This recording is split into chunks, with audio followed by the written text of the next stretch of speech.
Sécurité routière, la direction de l'environnement, de l'aménagement et des transports d'Île-de-France a communiqué les premiers chiffres de la mortalité sur les routes en 2024. Bonsoir Mathilde. Bonsoir Alexia. Ce premier bilan, il est plutôt alarmant. Oui, le dernier chiffre concernant la mortalité sur les routes d'Île-de-France n'est vraiment pas bon et il concerne le premier trimestre de 2024.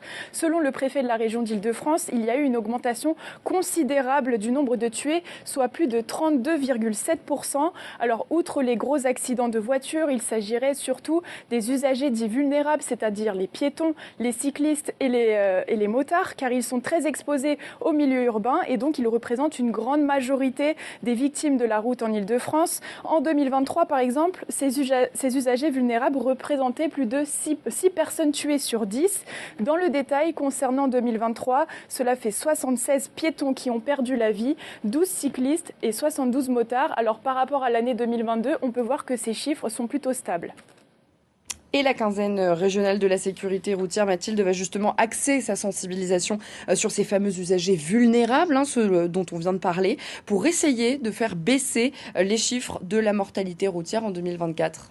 Oui, cela va passer par des formations sur plusieurs thématiques comme la conduite sous alcoolémie et stupéfiants ou encore le risque routier professionnel. La quinzaine a décidé aussi de cibler le public et son âge, notamment pour les jeunes. Il sera question de la sécurité à vélo et en trottinette et pour les seniors de la gestion des déplacements du quotidien avec ces nouvelles mobilités.